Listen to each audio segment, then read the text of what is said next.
na versão NVI, Carol. Acha por favor aí a versão NVI, porque eu quero compartilhar com você esse texto que nós começamos no domingo passado. E hoje nós vamos encerrar essa ministração do Salmo 90 e a gente começa uma série nova no mês que vem. Salmo 90, eu leio na versão NVI, se você está sem a Bíblia, pode acompanhar aqui na tela o versículo 1 que diz: Senhor, Tu és o nosso refúgio sempre, de geração em geração. Antes de nascerem os montes e de criares a terra e o mundo, e de eternidade a eternidade, Tu és Deus. Fazes os homens voltarem ao pó, dizendo: retornem ao pó, seres humanos. De fato, 1000 anos para ti são como o dia de ontem que passou, como as horas da noite. Como uma correnteza tu arrastas os homens, são breves como o sono, são como a relva que brota ao amanhecer, germina e brota pela manhã, mas à tarde murcha e seca. Somos consumidos pela tua ira e aterrorizados pelo seu furor. Conhece as nossas iniquidades, não escapam os nossos pecados secretos à luz da tua presença.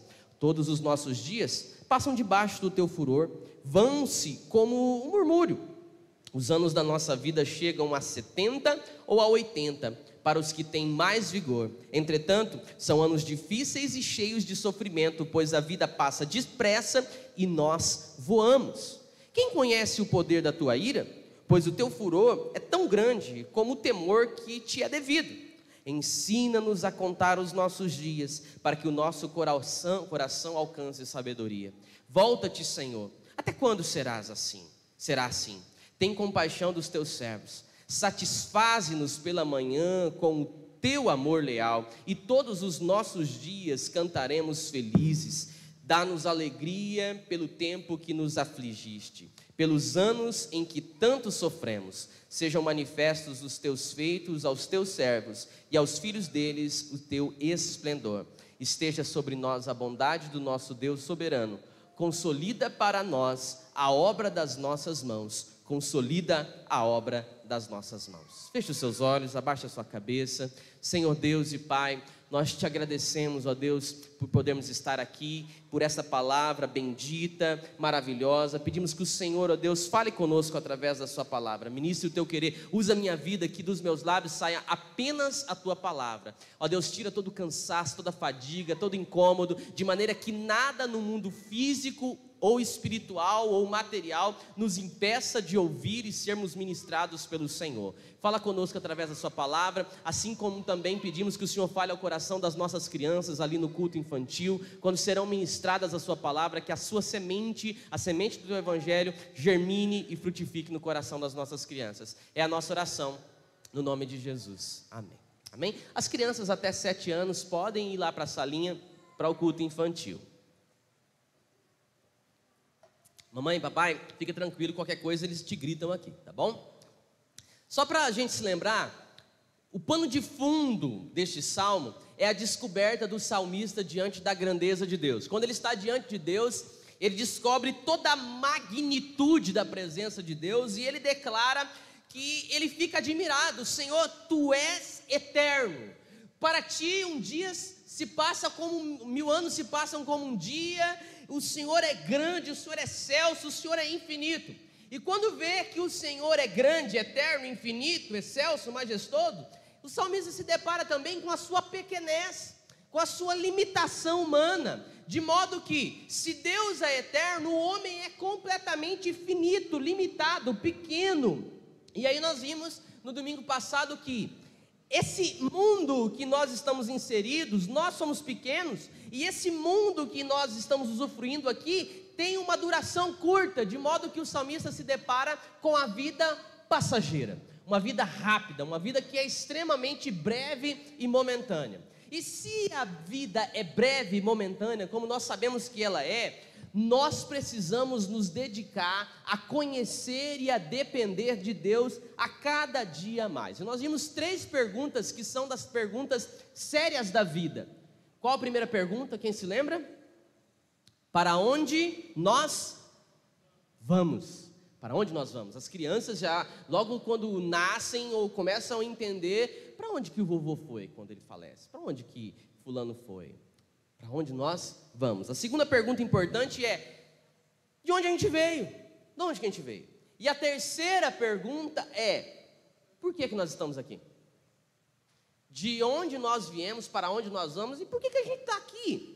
E quando a gente conhece esse Deus que é excelso, que é narrado pelo salmista aqui como um Deus eterno, poderoso, nós recebemos de Deus a resposta para essas 3 perguntas sérias da Bíblia, porque nós aprendemos e descobrimos que foi de Deus que nós viemos, foi Ele que nos criou, foi Ele que nos formou, e é para Ele que nós voltamos quando o nosso corpo aqui ficar. E também entendemos que só estamos aqui por um propósito eterno dEle na nossa vida aqui. Olha só, viemos dele, voltaremos para ele e estamos aqui porque ele tem propósitos para a nossa vida. Então, respondendo essas 3 perguntas, nós conseguimos olhar para essa vida breve e passageira e dizer: Senhor, eu quero nessa vida que é breve e passageira aproveitá-la para conhecer o Senhor ao máximo. Mas essa vida que é breve, é uma vida breve demais para eu entender e saber e estudar tanto sobre uma coisa e não saber nada sobre Deus. Essa vida que é curta, que é passageira, é muito curta para eu me dedicar tanto em algumas coisas e me dedicar tão pouco a Deus. Essa vida que é breve é uma oportunidade que nós temos de conhecer a Deus cada dia mais. E eu quero conhecer a Deus, você quer? Amém? Então ore a Deus dizendo: Senhor, eu quero te conhecer. Mas ore e haja. Moisés falava com Deus face a face, mas ele cria um ambiente para especificamente falar com Deus, a tenda do encontro. Quais são as tendas de encontro que durante a nossa semana, que durante o nosso dia atarefado, nós construímos para: Senhor, aqui eu quero te conhecer. Amém? Conheçamos e dependamos mais de Deus. Segunda coisa, uma vez que a vida é breve, meus queridos irmãos, eu preciso desfrutar intensamente cada experiência, seja ela boa ou não. Precisamos desfrutar intensamente cada uma das nossas experiências, porque uma vez que a vida é breve, cada experiência que nós passamos aqui tem valor, seja ela algo agradável, seja algo desagradável. Veja o versículo 15, está com a sua Bíblia aberta? Veja o que diz o versículo 15, o salmista diz: dá-nos a alegria pelo tempo que nos afligiste, pelos anos em que tanto sofremos. Sejam manifestos os teus feitos aos teus servos e os filhos deles o teu esplendor. O salmista aqui, ele está conectando, ele está juntando as suas experiências de vida, de modo que todas as suas experiências são para ele a junção que forma a sua história. E olha que interessante, porque ele não está dizendo: Senhor, me dá somente coisa boa na vida. Não, ele não está orando assim, ele está dizendo: Senhor, à medida com que o Senhor me afligiste, me dá também o alívio. A experiência ruim, a experiência boa. A experiência ruim, eu sou afligido, a experiência boa, o Senhor me traz o alívio. Ele está conectando as duas coisas, dizendo: a minha vida é assim, coisa boa, coisa ruim, aflição, alívio do Senhor. Vem cá, a nossa vida não é assim? A grande questão da filosofia, essa é uma aula que os alunos piram na escola. Por quê? Porque todo mundo está em busca da felicidade, mas o que é felicidade? Blaise Pascal, filósofo francês, vai dizer o seguinte: a felicidade é um instante. A gente só sabe que felicidade é felicidade porque ela tem prazo de validade, não é mesmo, Samuel? Você já imaginou uma coisa boa? Bolo de chocolate. Você imagina que maravilha, bolo de chocolate. Mas come bolo de chocolate 7 dias seguidos, no café, no almoço, no jantar. Você só sabe que é bom porque você come uma fatia uma semana, daqui 15 dias come outra. É um prazer momentâneo, ok? Só que, pastor, por que eu estou falando isso? Que a vida é muito curta, meus irmãos, para nós não entendermos o que Deus está fazendo comigo. A vida é curta e breve demais para a gente entender que a gente não pode se distrair com aquilo que não vai me ajudar a passar por aquilo que eu estou passando. Então, em cada momento da minha vida, seja passando pela luta, eu dou glória a Deus, porque a luta me ensina. Seja passando por um momento de vitória, eu dou glória a Deus, porque na luta ou na vitória, Deus está me construindo. Eu preciso aprender a viver intensamente os momentos que são agradáveis e os momentos que são desfavoráveis. Porque se eu estou passando por um momento difícil, a vida ela é muito breve para eu ficar me vitimizando.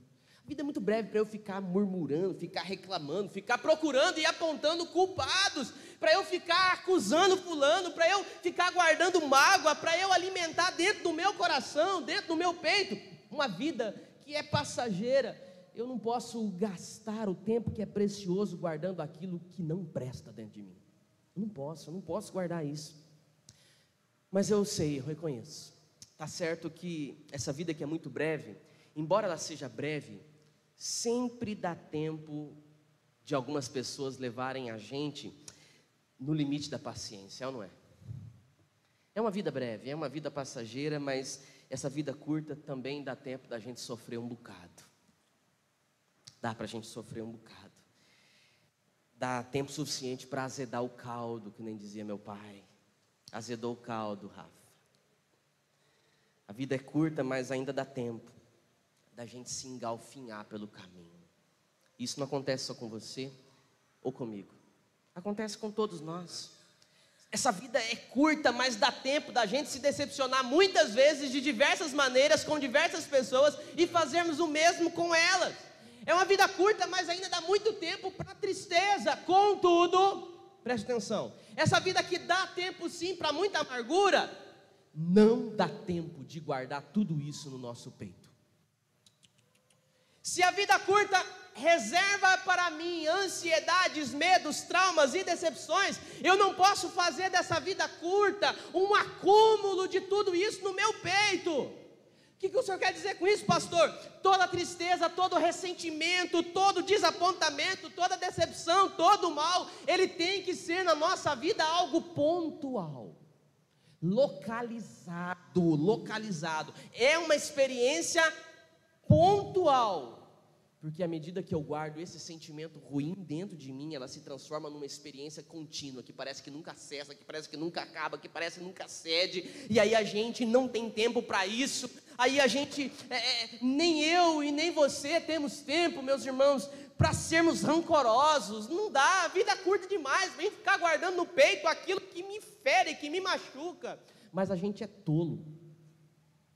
Porque a gente prefere ficar amargurado, ressentido, aquilo cravando o nosso peito, porque eu fico esperando o que me magoou me procurar para pedir perdão, porque eu fico esperando o marido reconhecer que ele está errado, porque eu fico esperando a minha irmã vir me procurar para dizer eu errei, e enquanto ela não vem me procurar, não está nem aí para aquilo, e aquilo está me ferindo, me machucando, criando desgosto na minha vida. A vida é curta demais para eu não perdoar. Cristianismo e falta de perdão são duas coisas que não cabem na mesma frase. Cristianismo é perdão. Ser discípulo de Jesus é perdoar. A vida ela é curta demais para de repente eu chegar na hora da minha despedida e eu estou cheio de ressentimento, de tristeza. A minha vida é muito curta para eu me tornar incapaz de amar. Você parou para pensar quantas vezes nós perdemos tempo vendo a vida alheia do que amando a vida alheia? A vida é curta demais para a gente se tornar incapaz de amar. E olha, é muito triste que essa vida aqui é breve. Essa vida aqui é breve e a pessoa fica, sabe, presa no mesmo estágio da sua vida até que um dia a morte o chama. Por quê? Porque ela simplesmente não consegue vencer os seus ressentimentos e os ressentimentos que guardou no seu coração. A vida não tem tempo para isso. Te feriram, te machucaram, levantaram calúnia, falaram e fizeram o que não deviam com você. Perdoe porque o perdão te liberta. Procure, vai até lá, gaste o dinheiro que você não tem para ir até essa pessoa, mas deixe as coisas às claras. Guardar tudo isso no meu peito. Mas e os momentos bons, pastor? Porque a vida não é feita somente de momentos ruins. Momentos bons também não dá tempo para algumas coisas. Não dá tempo para a gente ficar à procura o tempo todo de reconhecimento. Não dá para a gente ficar buscando o tempo todo valorização daquilo que eu sou, do que eu faço, do que eu fiz, do que eu posso fazer. Não dá tempo da gente ficar com revanchismo, querendo, sabe, dar o troco. Não dá tempo de ficar fazendo daquela canção, quem me viu passar na prova e não me ajudou, quando me vê na bênção vai se arrepender. Essa canção é tudo menos bíblica. Não dá para ficar com revanchismo, com espírito de vingança. Tá vendo? Não me ajudou quando eu precisava, agora ó como é que eu tô. A vida é curta demais para a gente fazer da nossa vitória uma oportunidade de prevalecer sobre o outro. Vitórias na nossa vida são feitas para compartilhar, irmã Eliane. A bênção na minha vida é para ser compartilhada. O reino de Deus tem algumas inversões. O maior é o menor. É o que serve a todos. Esse é o maior. O reino de Deus, a bênção não é para eu amontoar nos meus celeiros e fazer com que eles fiquem cada vez mais fartos. A bênção do Senhor é para que eu seja fonte de bênção na vida do outro. É para eu partilhar. A vida é muito curta para eu ficar preocupado que nos bons momentos da vida as pessoas estão me vendo, me reconhecendo, me amando, me admirando como eu gostaria que elas me amassem. Nós não temos tempo para isso, irmão, não temos tempo para isso. O que nós podemos então, nessa vida composta de momentos bons e momentos ruins, o que nós podemos é desfrutar cada momento, cada oportunidade com profundidade, com intensidade, que cada experiência seja para nós crescermos diante de Deus, nos momentos bons ou nos momentos ruins, viver cada instante com intensidade. Intensidade, não é nem viver cada dia como se fosse o último, porque a gente tem a tendência de ser egoísta naturalmente. Imagina então, se eu soubesse que o dia seguinte eu não vou viver. A gente é muito egoísta. Então, se o momento é ruim, que Deus me ajude a amadurecer nesse tempo ruim. Então, se o tempo é bom, que Deus me ajude a não me deixar iludir com esse momento bom. No momento bom eu sei que Deus é a fonte de toda bondade que desce do céu. No momento ruim eu sei que todos viram as costas, mas o meu Pai Celestial está comigo. Irmãos, a vida é curta demais, e porque é curta demais, nós precisamos viver intensamente cada momento, e de forma correta. Não guarde mágoa no seu coração, libera perdão, procure essa pessoa, conserte seu caminho, conserte. Não dá tempo de guardar isso no coração. Ah, o Senhor está fazendo eu passar pelo vale. Eu quero reconhecer que o Senhor está comigo, porque a tua palavra diz que ainda que eu andasse no vale da sombra da morte, tu, Senhor, estaria comigo.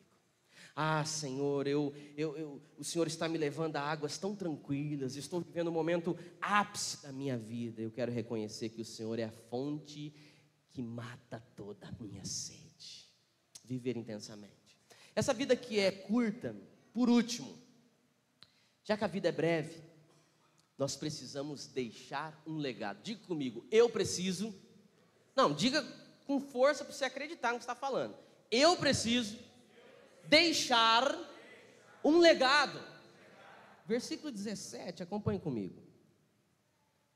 Olha só o que o salmista diz: esteja sobre nós. Cara, eu acho que a forma com que esse salmo termina é fantástico. Olha só o versículo 17. Esteja sobre nós a bondade do nosso Deus soberano. Consolida para nós a obra de nossas mãos. Consolida a obra de nossas mãos. Veja, só pode orar assim, dizendo: consolida as obras das nossas mãos, aquele que quer conhecer a Deus e quer depender mais dele, aquele que quer desfrutar cada experiência com uma intensidade proporcional, aquele que quer viver o propósito de Deus em plenitude. Só essa pessoa pode orar dizendo: Senhor, consolida a obra do que eu faço, Senhor, a obra das minhas mãos, a obra onde eu ponho a minha mão, aquilo que eu me lanço a realizar, consolida, Senhor. Somente quem quer viver, sabe, uma vida intencional diante de Deus e quer depender e conhecer mais dele, consegue e pode orar assim. Porque se por um lado a vida é breve e ela passa muito rápido, ela não pode passar incólume. A vida é passageira, eu sei, você sabe, mas isso não significa que ela tem que passar incólume. A vida é passageira, passa rápido, mas ela não pode passar despercebida. Você tem que deixar marcas nessa sua vida, nessa sua vida. A vida passa rápido, mas nós precisamos deixar uma marca abençoada, abençoadora, que faça a diferença, que deixe um legado para as outras gerações. Há um livro que eu acho fantástico, já faz um tempo que eu li, chamado Sabedoria para Viver. E nesse livro o autor diz a diferença entre herança e legado. Herança, de forma simples, né, no senso comum assim, é o conjunto de bens que alguém deixa para os seus herdeiros. Esses herdeiros podem ser tanto indicados como podem ser beneficiados pela legislação vigente. O que é herança? Herança é aquilo que fica quando alguém parte. Herança é aquilo que nós temos em termos de recursos, em termos de patrimônio, em bens em geral. Isso tudo é herança. E heranças podem ser abundantes ou podem ser ínfimas. Herança pode ser 2, 4, 5, 10 fazendas para um filho. Ou também herança pode ser ínfima, 2, 3, 4 carnês da Casa Bahia para os filhos pagarem. Herança pode ser abundante ou pode ser ínfima. E dessa forma, herança pode ser tanto um benefício, uma coisa boa, como pode ser um malefício, depende do quê? De quem recebe.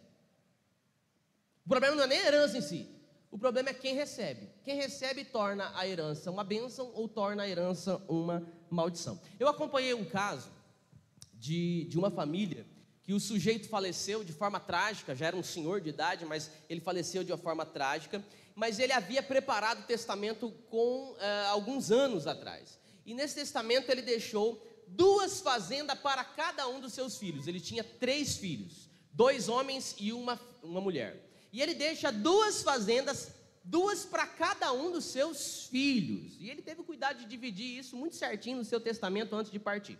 Passou alguns meses, eu não me lembro se foram 3, 4 meses, não foi mais do que 4 meses. Os filhos estavam na justiça, brigando por causa dos móveis velhos e de algumas antiguidades que estavam em uma das casas de uma das fazendas que ficou para um filho. Para um filho, olha, irmãos, veja bem. O sujeito recebe 2 fazendas e ele não consegue dizer: Senhor, obrigado porque eu não tinha, obrigado porque eu não fiz, obrigado porque não era para ser meu, mas o Senhor deu e eu recebi e eu quero agradecer ao Senhor por isso. O cara recebe 2 fazendas e não consegue fazer isso. Irmão, sério, por metade disso nós já estávamos dando glória a Deus, fazendo culto de ação de graça, mandando festa para todo mundo aqui. O cara não consegue agradecer. E ao invés de fazer isso, ele olha para as 2 fazendas que ele recebeu e olha para o seu irmão e diz: dentro da tua casa tem mais coisa do que tem dentro da minha, e eu quero, vamos repartir. Não, mas ficou para mim, o pai disse que era para mim. Não, isso não é justo, tem mais coisa na tua do que na minha. Olha que absurdo. Olha que absurdo. Ele olha, e daí daqui a pouco, não demorou muito, a discussão estava mais ou menos assim, só para ilustrar o que aconteceu. Dentro da tua casa tem mais coisas que na minha, isso não é justo, então eu não quero mais que o meu filho brinque com o seu. Ah é? Teu filho não vai vir aqui mais? Então no Natal nem me apareça. No Natal eu nunca mais piso na tua casa. E ó, mulher, você não vai estar na casa dele também não. Ficou assim. Ficou assim. A herança que o pai deixou para que fosse uma bênção para os seus filhos, para quando ele partisse, eles pudessem viver e usufruir de tudo aquilo que ele durante a vida juntou, se tornou uma maldição. Às vezes, você já deve ter visto isso. Quantas vezes nós vimos isso? Por isso é bom a gente ser filho de gente que não deixa muita coisa para trás. Porque quando o pai não deixa muita coisa para o filho e o pai se parte, geralmente a conversa é mais ou menos assim: olha, o pai deixou essas coisas aqui, você não quer levar não? Dá uma olhada. Então, eu meio que não tenho muito espaço em casa, mudei agora. Não, mas e você, fulano? Papai deixou isso aqui, a gente precisa guardar. Você não quer levar para você, não? Não preciso, não. Não, mas leva para você guardar a memória do papai. Não, acho que não vai caber. É mais ou menos assim, né? Mais ou menos assim. Agora, o que é legado? Irmãos, legado é aquilo que se lega. Legado é aquilo que ultrapassa os herdeiros legais. Legado é aquilo que se transforma em um patrimônio não para uma, duas ou três pessoas. Legado é aquilo que se torna um patrimônio para a humanidade. E ainda que muitos usufruam disso, nunca falta para os filhos, para os herdeiros, para os nossos, nunca falta. Quanto mais gente usufrui de um legado, mais tem legado para que a família usufrua. Legado, meus irmãos, é a fonte do qual todos podem beber, não apenas alguém, um herdeiro. Legado é algo que todos podem usufruir, e é tão gostoso quando algum pai, ou quando a mãe, ou um avô, uma avó falece, e aí passa um tempo, você encontra uma pessoa na rua e diz: olha, eu fiquei sabendo do falecimento do seu pai, fiquei sabendo do falecimento da sua mãe, olha, você me desculpa, mas eu queria dizer para você o quanto que o seu pai foi importante para a minha vida, o quanto a sua mãe inspirou a minha vida. Ela um dia foi me visitar quando ninguém acreditava em mim, e aquela mulher se tornou uma espécie de inspiração para a minha vida. Eu queria dizer que o seu pai foi tão importante para a minha vida, ele mudou a minha vida, e eu louvo a Deus pela sua vida e pela vida do que o teu pai viveu. Isto é legado. Eu acho que eu falo em nome de toda a igreja quando nós nos lembramos da irmã Rea Silva, que esse ano partiu para os braços do Pai. Que lembranças a irmã Rea Silva deixa para nós? Coisas boas. Esses dias a gente estava aqui conversando entre os irmãos e a gente fala da avó, é a vozinha da igreja, né? Ninguém conhece como a irmã Rea Silva, é a avó. Só coisa boa, uma fé inabalável.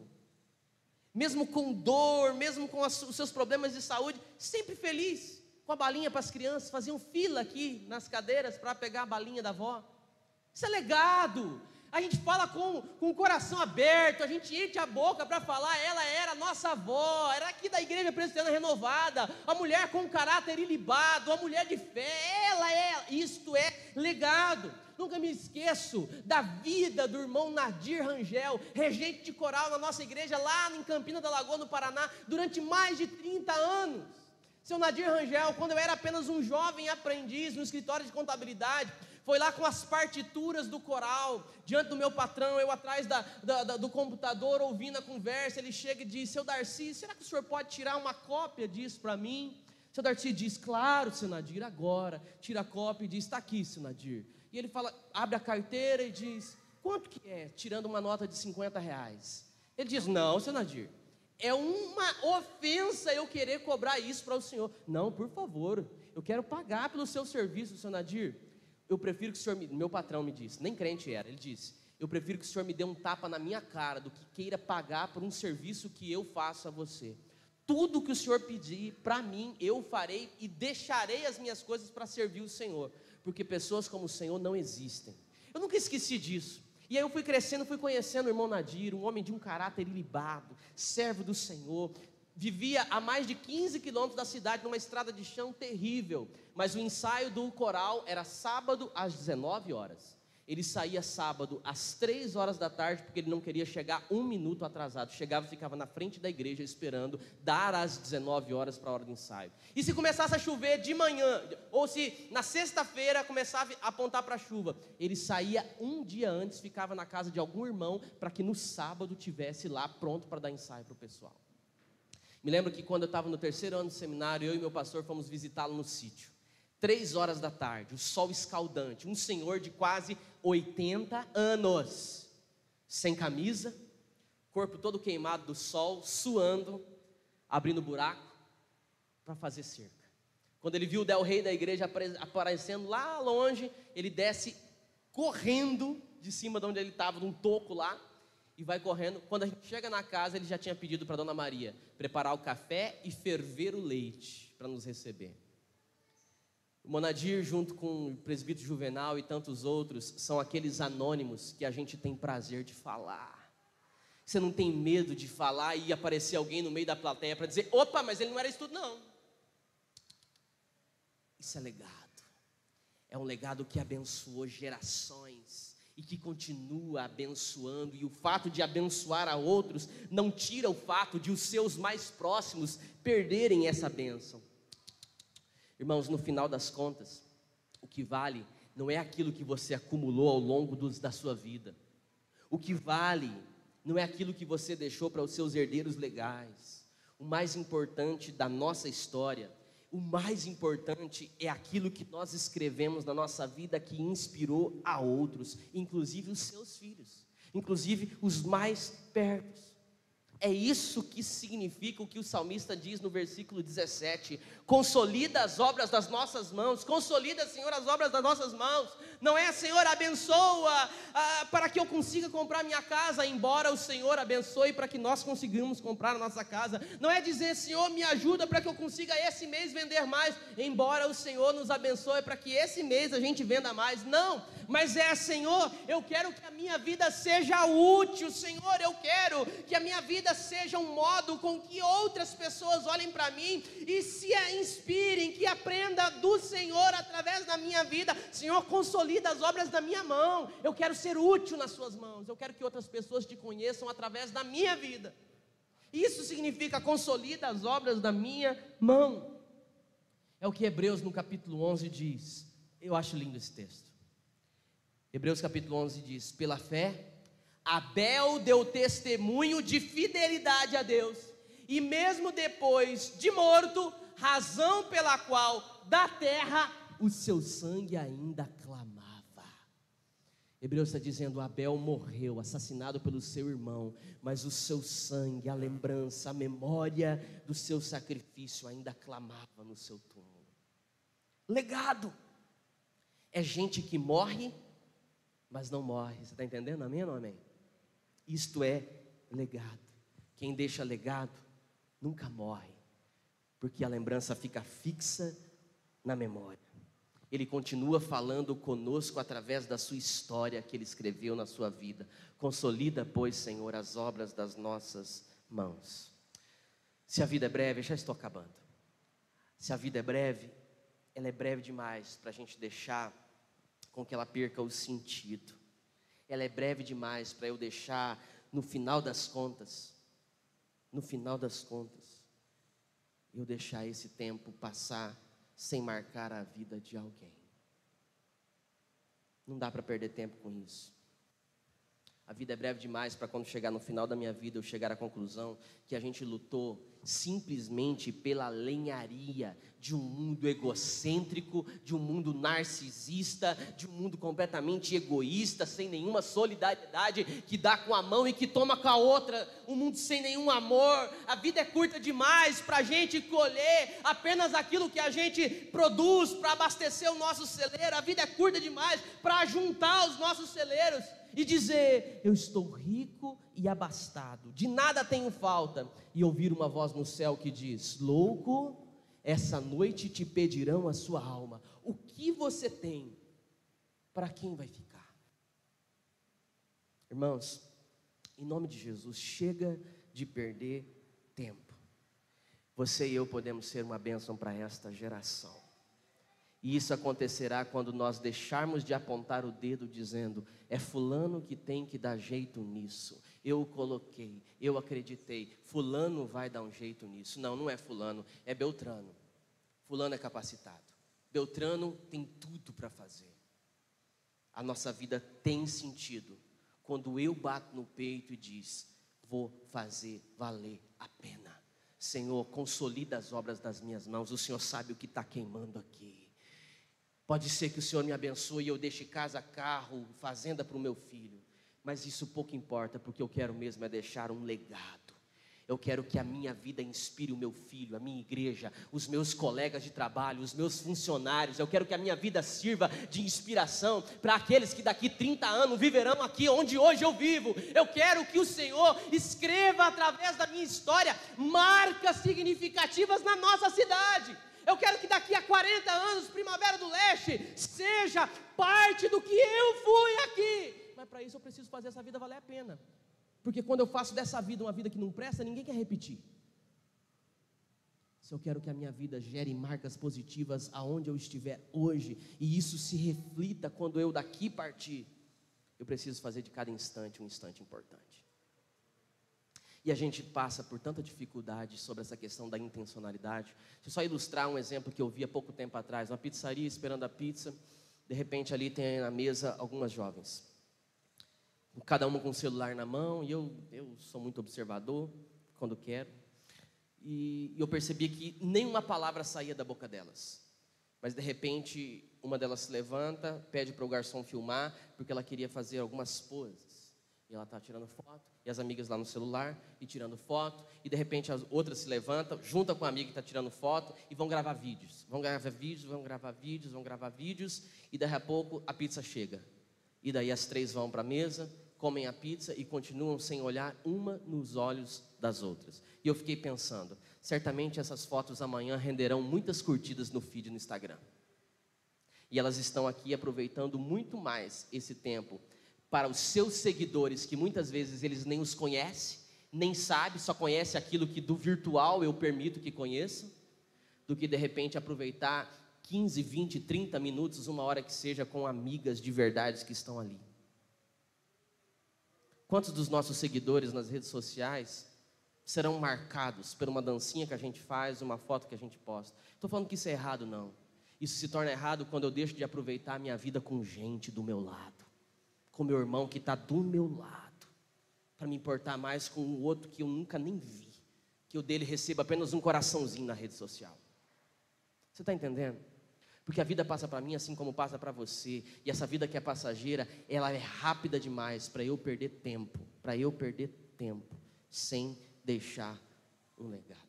Como que eu deixo um legado? Primeira coisa, olhando para Jesus. Por quê?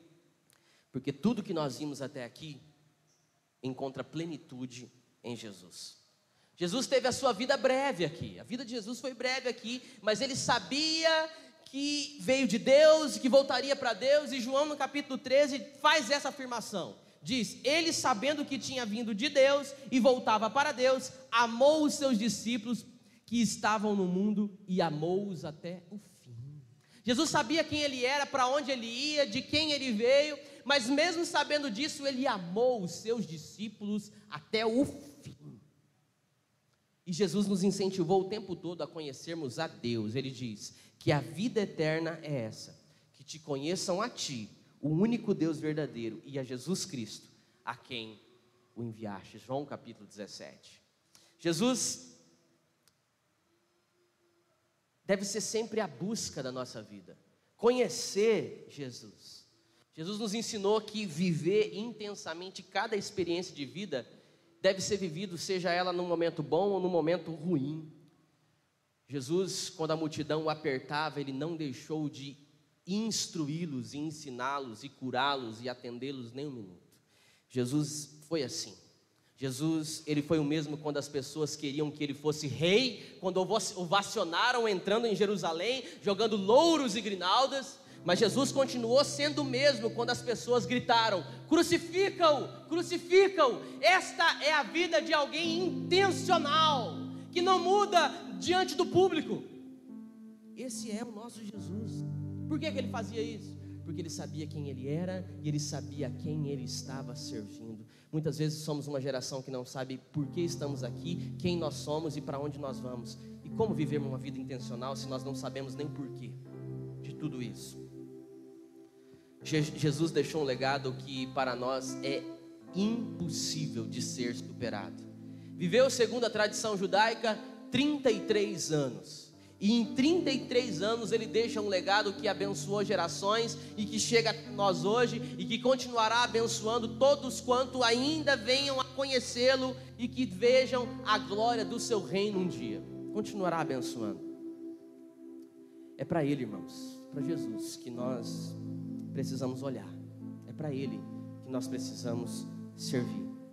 Jesus diz, vós sois o sal da terra, vós sois a luz do mundo. Ele diz, vocês farão obras maiores do que as minhas. Precisamos olhar para Jesus. Precisamos conhecer mais Jesus. Eu queria convidar você a orar comigo. Você pode abaixar sua fonte, fechar seus olhos.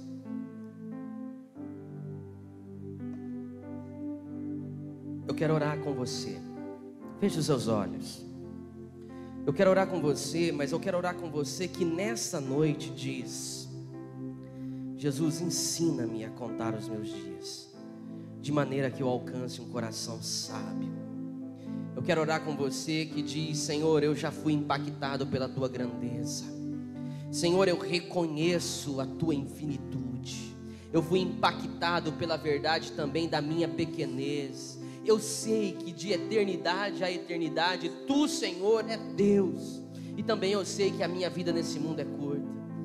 Eu quero orar com você que diz: Senhor, eu quero desfrutar a cada momento dessa vida num esforço profundo para conhecer a Ti, para depender de Ti, até que eu também possa participar da Tua vida que é eterna. Eu quero orar com você, meu irmão, que nessa noite diz: eu quero viver cada experiência sem reclamar, sem pensar que deveria ser de outro jeito. Eu quero conhecer cada experiência da minha vida curta. Eu quero ser forjado nesse breve tempo aqui pelas Tuas mãos, Senhor, pelo Teu poder. Quero orar junto com você, meu irmão, que nessa noite queima no teu coração, dizendo: Senhor, eu quero deixar um legado que abençoe muitas pessoas. Eu quero deixar uma história, Senhor, que continue sendo contada depois da minha partida. Eu quero, ó Deus, levar outras pessoas a conhecer o Teu reino. Eu quero deixar uma história bonita para os meus filhos, uma história que se inspirem, para que outros se inspirem. Eu quero deixar uma vida que seja uma fonte da qual todos possam beber. Mais importante, Senhor, mais importante do que eu vou construir para deixar nessa vida, mais importante é a história que eu vou escrever para continuar sendo lida depois que eu partir. Quero orar com você que diz: Senhor, eu quero hoje deixar um legado de fé, de valores, de convicções, de testemunho. Eu sei que só o Teu Espírito Santo eu vou conseguir isso. Então eu quero orar com você que diz: Senhor, me ajuda. Se você quer orar comigo, coloque-se em pé.